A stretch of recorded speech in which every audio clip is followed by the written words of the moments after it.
여러분, 이런 이야기를 한 번쯤은 이제 들어보셨을 것입니다. 예기치 않은 슬럼프에 빠지게 되면 그것을 최대한 빨리 벗어나고 또 극복하는 비결 하면서 보통 하는 말이 기본기에 충실하라, 기본기에 충실하라. 다 아는 이야기이실 텐데, 자, 그렇다면 신앙생활에 있어서 기본기는 뭘까요? 기본기, 은혜의 수단이라고 말하는 말씀과 기도라고 할 수 있겠습니다. 급변하는 오늘날, 또 영적 슬럼프에 빠지기 쉬운, 너무나 쉬운 이때에 이 슬럼프에서 빨리 벗어나고 또 극복하기 위해 말씀과 기도라고 하는 이 신앙의 기본기에 충실해야 한다. 이 말에 이의를 다실 분은 한 분도 없으실 것입니다. 담임 목사님께서도 일전에 한번 설교 시간에 코로나19의 극복 대안에 대해서 많은 기독교 전문가들이 여러 가지 이야기를 했는데, 공통적으로 강조하는 한 가지가 있었고, 또 우리 목사님도 그것에 참 동의한다 하고 하시는 부분이 뭐였냐면, 기도의 지경이 넓어지고 더 성숙한 기도로 나아가는 것, 이렇게 말씀하신 적이 있습니다. 그렇습니다, 여러분. 우리의 이 신앙의 기본기라고 하는 이 기도 생활, 영적 슬럼프와 또 코로나와 같은 여러 가지 위기에 대한 아주 핵심적인 대안이라고 한다면, 우리는 어떻게 기도의 더 깊은 자리로 나아가야 할지를 고민하셔야죠. 고민. 그리고 구체적으로 그것을 어떻게 내가 적용하고 장착할지, 그 부분에 있어서 전심전력할 수 있어야 된다는 것입니다. 저는 오늘 본문을 통해서 우리의 기도가 더 성숙한 자리로 나아가기 위하여 기도의 롤 모델 되시는 우리 주님의 겟세마네 기도를 통해서 함께 좀 묵상해 보고자 합니다. 십자가에 돌아가시기 전날, 자, 그러니까 목요일 밤에 유월절 만찬을 이제 다 끝내시고 잠을 주무시러 가신 것이 아니라 이제 제자들과 함께 겟세마네 동산에 올라가시죠. 올리브가 많이 난다고 해서 올리브산이라고 불리우는 이 감람산은 이제 이 감람산 아랫자락에 겟세마네 동산이 있는 것입니다. 당연히 이 겟세마네도, 이 동산에도 올리브가 많이 나겠죠.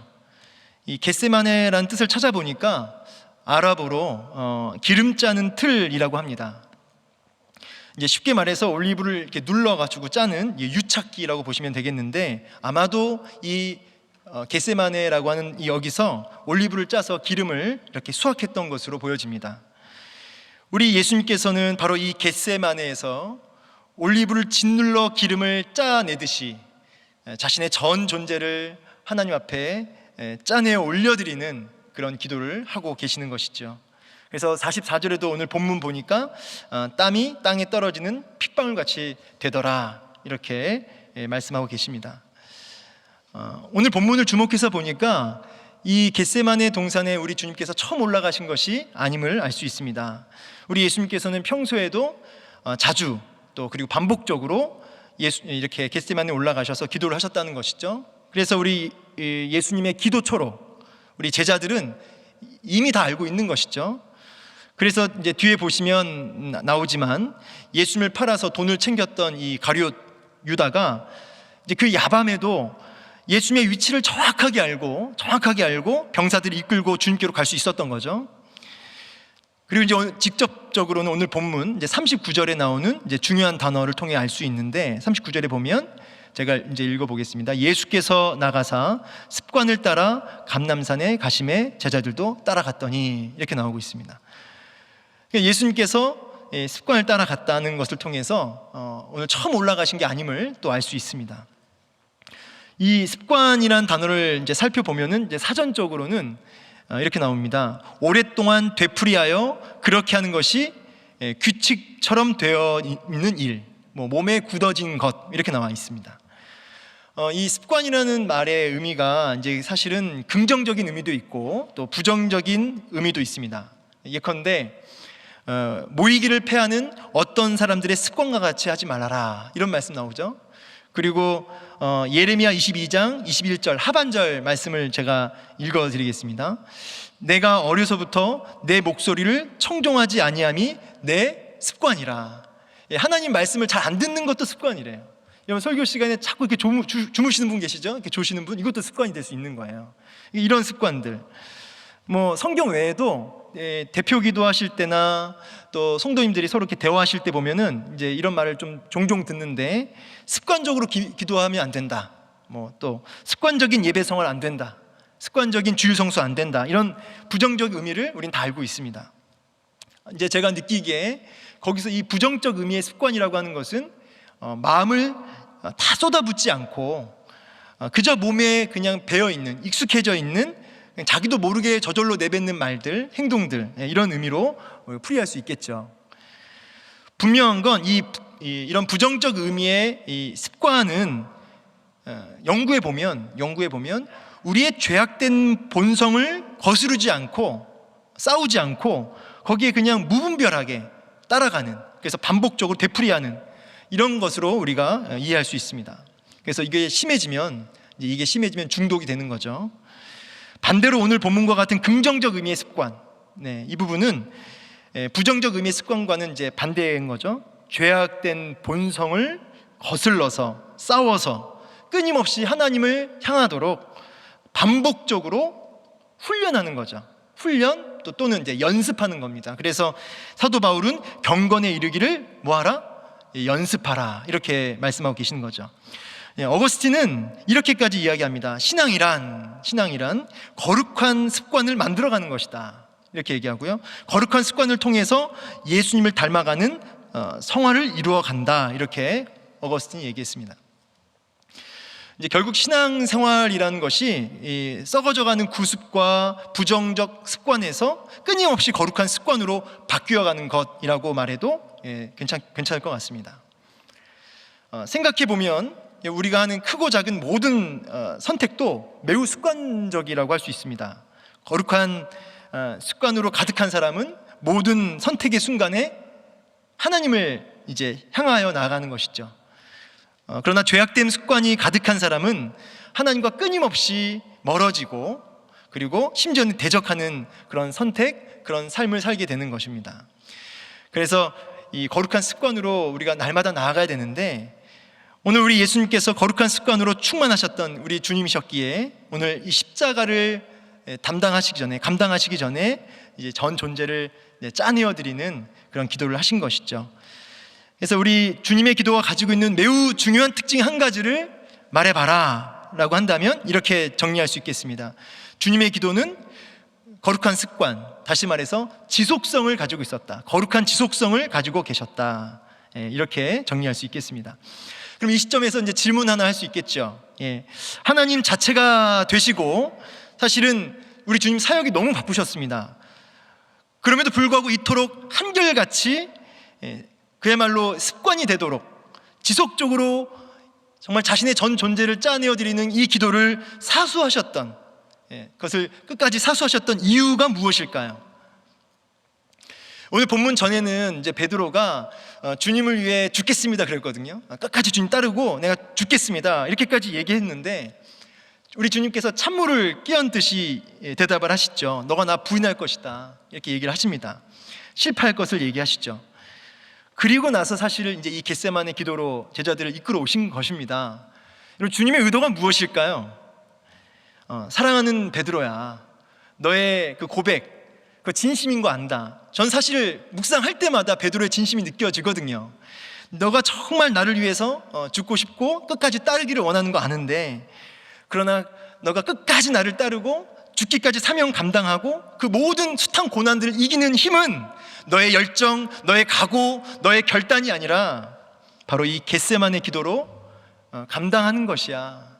이 부분을 지금 온몸으로 주님이 보여주고 계시는 것이죠. 그래서 사람으로는 할 수 없을 때 하나님으로서는 다 하실 수 있느니라. 이 부분을, 이 진리를 지금 보여주고 계시는 것입니다. 여러분, 고난과 문제가 없는 사람 다 있습니다. 다 문제가 있어요. 목사인 저도 있고 다 있는데, 이런 주님처럼 이렇게 고난이 왔을 때 이 겟세마네 기도로 달려나가는 것, 그래서 내 힘으로, 내 결단으로 이기는 것이 아니라 그 은혜로 넘어가는 이 부분을 우리 주님은 끊임없이 우리에게 말씀하고 계시는 거죠. 그래서 이 구약에도 이제 이런 부분을 좀 묵상해 보았는데, 역대하 20장 보면은 특별히 그 3절에 보면은 여호사밧이 나오는데, 여호사밧이 두려워하여 여호와께로 낯을 향하여 간구하고 이렇게 나옵니다. 그러니까 여러분 지금 이 3개국이 이렇게 지금 연합해가지고 쳐들어왔어요. 코앞까지 있어요. 이 여호사밧이 얼마나 두렵습니까? 누구든 두렵습니다. 누구든. 그런데 그때 그 두려워하여 그 다음 어디로 갔냐 이 말이에요. 어디로? 바로 여호와께로 갔다는 것이죠. 참 기가 막히고 막막하고 답답한 코로나19뿐만 아니라 정말 기가 막힌 여러 가지 문제들이 우리 삶 속에 계속해서 있는데, 그때마다 그것을 여러분 두려워하여, 이건 정상이라고요. 이건 정상. 이런 감정이 들어오는 것은 당연한 거예요. 근데 그 다음 어디로 가시느냐? 그 다음 여호와께로 가시느냐, 아니면 사람에게 또는 어떤 여러 가지 인간적인 방법을 취하시느냐 이 말입니다. 거룩한 습관으로 그야말로 연습되어지고 훈련되어진, 장착되어진 우리 주님께서는 지금 제자들에게 여호와께로 나올 것을 지금 요청하고 계시는 것이죠. 자, 이제 앞으로 십자가의 길을 걸어야 할 제자들은 이 진리를 분명하게 깨닫고 있어야 했습니다. 이제 왜 그러냐면 이 거룩한 습관의 기도, 지속적인 기도가 부재할 때 두 가지를 경험하게 되기 때문입니다. 두 가지 현상이 나타나는데 뭘까요? 두 가지. 첫째는 유혹에 빠집니다. 유혹에. 그리고 두 번째는 영적 깊은 잠에 빠지게 되는 것이죠. 이제 40절부터 보면은 40절 읽어드리겠습니다. 그곳에 이르러 그들에게 이르시되 유혹에 빠지지 않게 기도하라 하시고, 우리 좀 얘기하시죠. 이거를 이제 뒤집어 보세요. 뒤집어 보면은 이 기도하지 않으면 무슨 말씀입니까? 유혹에 빠지게 된다는 의미죠. 여기서 말하는 유혹은 여러 가지 영적 공격과 고난을 다 포괄한다고 할 수 있겠습니다. 자, 기도하지 않으면 결국은 영적 전쟁을 힘있게 감당하지 못하고 마귀가 펴놓은 여러 가지 함정에 쉽게 빠지는 것이에요. 낙심에 빠지고 절망에 빠지고 빠지는 것이죠. 그러므로 여러분, 우리가 아무리 바쁘고 힘든 상황에서도 여러분 영적 공격을 힘있게 막아내고 마귀에게 휘둘리지 않기 위해서는, 유혹에 빠지지 않기 위해서는 한결같이 지속적으로 우리의 온 마음을 쏟아 부어내는 이 겟세마네 기도가 딱 이렇게 장착되어야 된다는 것이죠. 자, 두 번째로 우리 겟세마네 기도가 없다면 영적 잠에 빠지게 된다고 말씀드렸습니다. 이제 46절을 보면 이르시되 어찌하여 자느냐, 시험에 들지 않게 일어나 기도하라 하시니라. 자, 이 말씀도 이제 뒤집어서 보면은 여러분 이 말씀도 딱 나오죠. 일어나 기도하지 않으면 잠을 잔다는 뜻이에요. 어찌하여 자느냐, 영적 잠을 자면 여러분 반드시 또 어떻게 돼요? 시험에 빠지게 되는 것입니다. 그래서 여러분 저에게 목사님 저 시험 들었습니다 라고 말씀하시는 분이 있다면 지금 스스로 뭐라고 얘기하는 겁니까? 지금 기도하지 않고 있습니다. 내가 지금 잠을 쿨쿨 자고 있습니다. 지금 그렇게 이제 스스로 말하고 있는 거하고 똑같은 거죠. 여러분 이제 내가 좀 마음에 눌림이 있고 상처가 있다라고 하시면, 그렇게 진단하시면 딱 맞아요. 아, 내가 요즘에 잠을 자고 있구나, 이렇게 진단하시면 정확합니다. 난 영적으로 잠들어 있지 않은가. 이제 가슴 아픈 기도 제목이 뭐냐면, 성도님께 기도 제목 요청을 받고 이제 제가 기도해 드리겠습니다 하면 기도 제목 내놓으실 때 심령이 답답하다 이런 분들이 있습니다. 코로나19 때문에 답답한 걸 수도 있고 여러 가지 이유가 있겠지만, 사실 따지고 보면요, 코로나19 전에도요 사실은 크게 다르지 않았다는 거예요. 봉사를 열심히 하고 교회 여기저기를 막 분주하게 뛰어다니고, 여러분 그래도 얼마든지 영적 깊은 잠을 자고 심령이 답답할 수 있는 겁니다. 아무리 뛰어다녀도. 왜 그러냐면 문제와 상관없이, 코로나19와 상관없이, 여러분 처한 그 상황과 관계없이 근본적으로 우리 마음을 쏟아 부어내는 이 겟세마네 기도가 부재할 때 그런 일이 벌어지기 때문이라는 것이에요. 그래서 물론 이런 환경적인 영향도 분명히 있지만 근본적으로는 우리가 답답한 이유가 이런 일 때문에, 코로나19 때문에 라기보다는 근본적으로 이 기도가 부재하기 때문이다 라는 사실을 정직하게 깨달을 필요가 있다는 것이에요. 이제 제자들이 잠들어 있는 모습을 조금만 더 자세히 들여다보겠습니다. 중요한 특징을 한 가지 더 발견하게 되는데, 45절 보면 기도 후에 일어나 제자들에게 가서 슬픔으로 인하여 잠든 것을 보시고 그래요. 자, 그러니까 이제 제자들이 슬픔으로 인하여 잠들었다. 이 슬픔이라고 하는 단어가 고통, 근심이라는 뜻이 다 포괄된 의미인데, 지금 제자들이 고통과 근심 속에 잠들어 있는 것이죠. 실제로 오늘 본문의 제자들은 참 긴 하루예요. 목요일 하루 참 길었습니다. 정신적으로나 육신적으로나 지쳐 있는 것이 분명해요. 그래서 병행 구절인 마가복음 14장 40절을 보면 이렇게 말씀하십니다. 제가 읽어드리면, 다시 오사 보신즉 그들이 자니 이는 그들의 눈이 심히 피곤함이라 그들이 예수께 무엇으로 대답할 줄을 알지 못하더라. 그러니까 굉장히 지쳐 있는 게 분명합니다. 여기서 한 가지 묵상할 주제가 있는데, 그게 뭐냐면 우리의 정신과 육신이 피곤하고 지치면 잠에 쉽게 빠진다는 것이에요.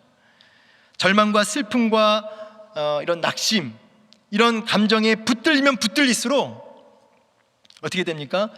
지쳐만 가는 거죠. 그리고 이 지침이 잠에 빨리 빠지게 만들어요. 오늘날 성도님들 보면 저를 사실 포함해서 많이 좀 지쳐 있는 것들을 보게 된다는 것이죠. 사실 세상 구조가 그래요. 세상 구조가 가만히 두지를 않습니다. 코로나19의 어떤 파급 효과로 인해서 경제 문제, 부동산 문제, 취업 문제, 건강 문제, 이런 게 참 기가 막혀요. 자, 그런데 이런 여러 가지 압박, 염려, 근심에 이제 짓눌려 사는 성도들의 모습을 보면, 또 저의 모습을 보면 오늘 이 지쳐 피곤해서 잠들어 있는 제자들의 모습을 그대로 보게 된다는 것이에요. 기독교 강요에 이런 글이 있음을 제가 봤는데, 읽어드리면, 육신적인 근심과 생각이 우리의 생각을 방황하게 만든다, 이렇게 써 있더라고요. 그러니까 하나님께 집중하기 못하게 하는 것이죠. 오늘날은 그 어느 때보다 우리의 마음과 생각을 이 근심 속에 방황하게 만드는, 그래서 그야말로 딱 잠들기 딱 좋은 세상에 우리가 살고 있다라는 생각이 드는 것이죠. 그래서 우리 이 근심과 피곤 속에 이 지쳐있는 제자들의 모습, 또 우리의 모습, 이렇게 좀 묵상하고 있는데 불현듯 그런 생각이 드는 것이에요. 사실은 지치고 피곤하실 분은 주님이시지 않는가. 여러분, 우리 주님이야말로 진짜 피곤하시거든요. 진짜 지칠 수밖에 없는 상황이시거든요. 그런데 제자들은 잠을 쿨쿨 자고 있고 주님은 전심으로 기도하고 있어요. 이게 똑같은 겟세마네 기도의 장소에 앉아 있는데 극명하게 대조되고 있는 거예요. 사진을 보면 제 성경책에 있는 사진인데, 여러분 보통 성경책에 겟세마네 기도 본문에 보통 이런 사진들이 다 있지 않습니까? 사파가. 근데 여기서 보면은 제자들이, 저는 이제 꾸벅꾸벅 조는 정도로 이제 생각했는데, 이 화가는 아주 작정하고 이게 들어 눕고 있는 모습 보이시죠? 이렇게 앞으로 누워 있는, 이게 자고 있는 모습을 보고 있습니다. 이제 사진 내려주시고요. 제가 이 사진을 이제 왜 보여줬냐면, 우리의 모습을 좀 저기다 집어넣고, 지금 정말 훨씬 더 피곤하고 훨씬 더 지쳐 계시는 주님은 목숨을 걸고 기도하시는데, 분명히 지쳐 있긴 하지만 그냥 주님보다 못한 우리들은 왜 이렇게 잠을 자냐고요. 왜 이렇게 극명한 대조가 똑같은 장소에 있느냐. 사실 우리 주님의 그 지쳐있는 상태를 제가 좀 본문을 여기저기 좀 보면서 살펴봤는데, 병행 본문인 마가복음 14장 33절 보면 심히 놀라시며 슬퍼하사, 이런 구절이 있어요. 우리 주님이 이 심이라는 단어를 썼다는 건 어마어마한 뜻이에요. 어마어마하게 놀라시고 슬퍼했다는 것이고요. 큰 근심과 번민이라는 표현도 있어요. 그리고 칼빈은 이 부분을 이렇게까지 말해요. 그리스도께서 겁에 질리고 고통하셨다, 이렇게까지 표현합니다. 그래서 마가복음 14장 34절에도 내 마음이 너무도 괴로워 죽을 지경이다, 이렇게 표현하세요. 혹자는 이렇게 말합니다. 하나님의 아들식이나 되시는 분이 이깟 죽음 앞에서 이리도 떠시는가. 나라의 독립을 위해서, 해방을 위해서 정말 극심한 고문뿐 아니라 목숨까지 장렬하게 주저하지 않고 바치는 그런 독립운동가들도 있고 순교자들도 있는데, 진짜 이해가 안 가는 모습이다, 이렇게 말하는 사람들도 있습니다. 하지만 진짜 모르는 소리죠. 진짜 모르는 소리죠. 주님이 이토록 고통스러워 하셨던 이유는 사실은 너무나 사랑하시는 완전한 하나이신 성부 하나님과의 단절, 그리고 그것을 넘어서 전 인류의 모든 죄악들을 향한 하나님의 그 더러운 죄를 향한 하나님 아버지의 그 무시무시한 저주, 진노, 이게 다 죄 없으신 그 아들 예수께 쏟아 부어지는 것이에요. 예. 정말 예수님이 뭘로 보이냐면 죄덩어리로 보이는 것이죠. 그래서 그 진노가 하나님의 그 모든 여러분과 저의 죄를 다 지금 예수님께 쏟아붓고 계세요. 그래서 하나님의 진노가 다 그 예수님께 쏟아 부어지는, 여러분 그 심판, 그 하나님의 진노, 그 저주를 다 감당하셨어야 되는 거죠. 단절을 넘어서 그 공포, 그 두려움, 그 하나님의 그 진노 속으로 자처하여 우리 주님이 들어가신 겁니다. 예. 왜요? 왜 그렇죠? 예. 신실하신 하나님 아버지의 뜻을 확신하셨고, 그리고 그 언약을 성취하시기 위해서, 그리고 우리를 너무나 사랑하셔서 그렇게 하셨던 것이죠. 자, 그러니까 근심의 크기로 보나, 마음의 부담으로 보나, 육적인 피로로 보나 우리 주님이 분명히 제자들과 비교할 수 없을 만큼 크셨다는 건데, 우리 주님이 잠들지 않았던 이유, 그 부분을 오늘 본문에서 본다는 거예요. 이유를. 42절 보면 이르시되 아버지여, 만일 아버지의 뜻이거든 이 잔을 내게서 옮기시옵소서. 그러나 내 원대로 마시옵고 아버지의 원대로 되기를 원하나이다 하시니. 예, 신실하신 하나님 그 분의 뜻을 향한 확신이 있었기 때문이라는 것이에요. 확신. 하나님이 허락하지 않으시면 어떤 일도 일어날 수 없다라고는 확신. 그리고 더 나아가 누가복음 9장 22절인데 이르시되 인자가 많은 고난을 받고 장로들과 대제사장들과 서기관들에게 버림바 되어 죽임을 당하고 제3일에 살아나야 하리라 하시고, 예, 하나님의 뜻을 이루며 부활을 통한 궁극적인 승리에 대한 이 확신이 예수님 안에 분명하게 있으셨기 때문에, 예, 이러한 확신이 문제와 상황과 감정에 함몰되지 않고 어디로 연결돼요? 거룩한 열정, 거룩한 그 기도로 나아가실 수 있었던 것이죠.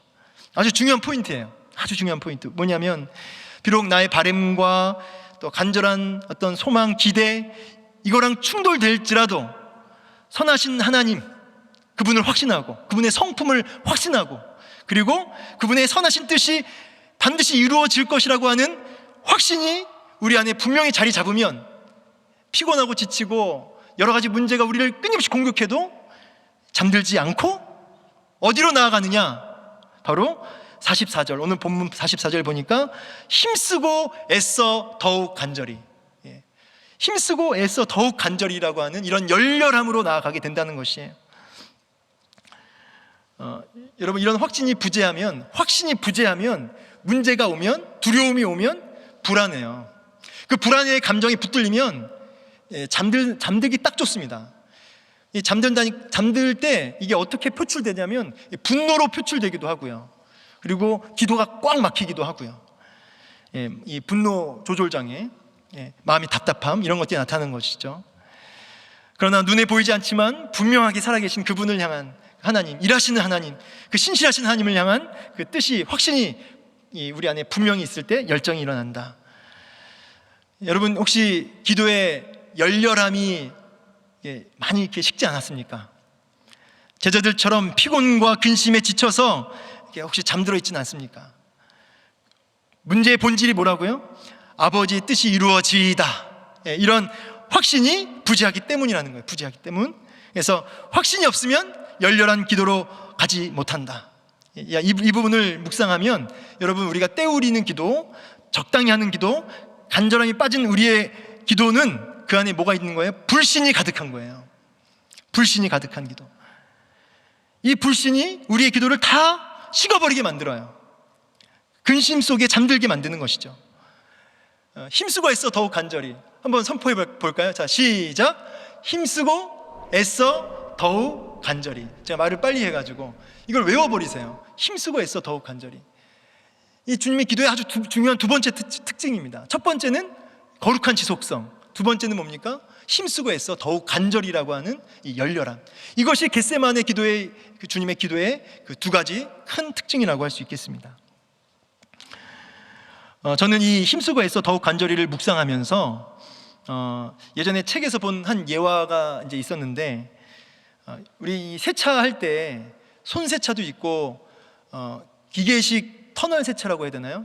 이 터널 들어가면 이제 기계가 이렇게 청소해 주는 게 있지 않습니까? 들어가면 이제 뭐 난리 나요. 이제 뭐 물도 뿌려주고 뭐 거품도 뿌려주고 또 다시 또 물 또 뿌리고 또 바람도 쐬고 이러는데, 이렇게 딱 하는데 물 단 한 방울도 물이 차 안으로는 안 들어온다는 거예요. 그리고 시간이 다 되면 이렇게 빠져나가는 거죠. 그래서 이 부분에 대해서 한 목사님이 그 책에 이렇게 얘기하는 거예요. 기도의 자리에 앉아 있지만, 그래서 막 음악을 틀어놓고 막 주여하고 하고 있지만 우리 내면에는 은혜가 한 방울도 들어오지 않는, 우리의 죄성을 죽이고 우리의 마음의 그 어두운 감정을 몰아내고 어둠의 권세를 몰아내는 그 은혜는 단 한 방울도 침투하지 못한 채 시간이 다 되면 그냥 저 문 밖을 나가버리는, 이런 기계식 터널 세차와 같은 그런 기도를 하고 있지 않는가라고 하는 그 예와 그 성경 그 말을 제가 책에서 본 적이 있어요. 여러분 어떻습니까?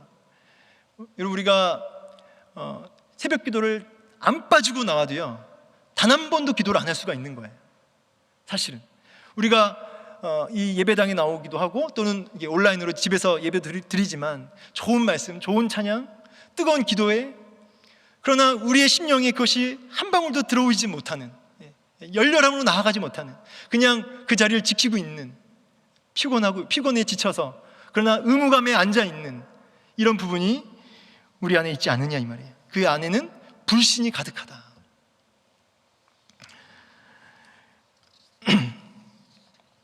한 사진을 볼까요? 이제 이 사진은 이제 인터넷에 보면은 쉽게 찾을 수 있는 사진인데, 1950년대 초 한국 전쟁 시기에 간절히 기도하는 한 어머니의 사진을 이렇게 찍어 놓은 겁니다. 쉽게 찾아보실 수 있는데, 제가 이 사진을 왜 보여드리냐면, 분명히 어려운 상황이잖아요. 뭐 코로나19하고는 좀 다르지만 참 힘들고, 그런데 저 그림에서 뭘 저는 보냐면 참 이 열렬함을 본다는 거예요. 저 어머니 참 열악한 상황 속에서도 열렬함으로 하나님을 향해 나아가는, 전에는 확신이 있는 것이죠. 하나님을 향한 매달림이 있는 것이죠. 네, 내려주시죠.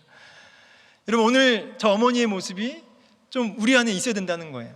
여러분 문제가 다 있잖아요. 저 때만 문제가 있습니까? 아니잖아요. 지금도 똑같이 문제가 있잖아요. 그런데 이런 힘쓰고 애써 더욱 간절함이 사라져버린 이유는, 분명히 환경은 더 좋아졌는데, 분명히 따뜻한 바람도 나오고 너무 좋은 의자에 앉아 있는데 저렇게 무릎 꿇지도 않고 기도하는데도 불구하고 저런 애씀이 다 사라진 이유는 환경의 문제가 아니라 내면의 주님을 향한 확신이 부재하다. 애쓰지 않아요. 사도행전 3장에 보면 기도하러 올라가는 베드로와 요한의 모습 보죠? 미문에 앉아있는 안진뱅이를 향해서 이렇게 얘기하죠. 은과 금은 없을지라도 내게 있는 것을 내게 주노니 나사렛 예수 이름으로 일어나 걸어라. 은과 금은 없을지라도 기도를 통해서 예수로 충만하니까 충분한 거예요. 예수로 충만하니 충분하여 어떻게 돼요? 그 주저앉아 있는 인생을 일으켰다는 것이죠. 오늘날 우리는 어떻습니까? 은과 금은 있는데 이런 애절한 기도가 다 빠져서 예수로 충만하지 않으니까 충분하지도 않고 세상을 향하여 일어날지어다 라고 외칠 수도 없는 그런 무기력한 모습은 아니냐 이 말이에요. 여러분 우리가 이제 이 코로나19 문제 넘어가면 다 되겠지, 우리가 이 돈 문제 해결하면 다 되겠지. 여러분 죄송합니다. 그 문제 넘어가도 또 있어요. 이 산 넘어가면 되겠지. 죄송한 말씀이지만 그 산 넘어가면 또 다른 산이 또 있습니다. 천국가는 그날까지 계속 있는 것이에요. 결국은 우리가 지속적으로 끊임없이 천국가는 그날까지 당면하게 될 여러 고난들과 십자가 앞에 그것을 뛰어넘는 비결은 오늘 주님처럼 지속적으로 또 열렬함으로 이 겟세마네 기도의 동산으로 나아가야 된다는 것이에요. 그럴 때 찬송가 370장의 가사처럼 그 두려움이 변하여 내 기도가 되고 전날의 한숨이 변하여 뭐가 됩니까? 내 노래가 되는 것입니다. 그러면서 후렴에 주님을 찬송하면서 할렐루야 할렐루야 내 앞길 멀고 험해도 나 주님만 따라가리. 이렇게 한숨이 찬송으로 바뀌어지고 두려웠던 그 문제가 계속 두려움으로 남는 것이 아니라 어떻게 돼요? 하나님의 임재를 경험하게 하는 간절한 기도의 제목으로 바뀌는 것이죠. 예, 이렇게 되는 것이에요. 그리고 궁극적으로는 우리 주님께서 이 겟세마네 기도 이후에 십자가를 능히 감당하시잖아요. 우리도 그렇게 주님을 바짝 쫓아가고 십자가를 감당하게 되는 것이죠. 말씀 마무리합니다. 이번 이제 올해 표가 기억하라, 돌이키라, 깨어 있으라인데, 이 부분을 제가 묵상하면서도 이 기억하고 또 돌이키고 깨어 있는 것도 지속성이 필요하겠구나. 한 번 기억하고 돌이키고 깨어 있는 게 아니라 날마다 해야겠구나. 그리고 이 열렬함이 수반되어야지 이것이 작동하겠구나. 그런 생각을 했어요. 그래서 여러분, 우리 한규사 목사님을 통해서 하나님이 우리에게 주신 이 목표도 이런 지속성과 열렬함을 가지고 품으시는 은혜가 있기를 소망합니다. 여러분, 거룩한 습관을 따라 힘쓰고 애써 더욱 간절히 기도하는 이 기도의 자리로 나의 전 존재를 짜내어 드리는 이 겟세마네 동산으로 끊임없이 올라가시는 은혜가 있길 소망합니다. 끊임없이 올라가십시오. 그래서 그 기도 이후에 상상을 초월하는 하나님의 위로와 놀라운 회복의 역사 일어날지어다, 이런 놀라운 능력이 우리 삶 가운데 일어나길 소망합니다.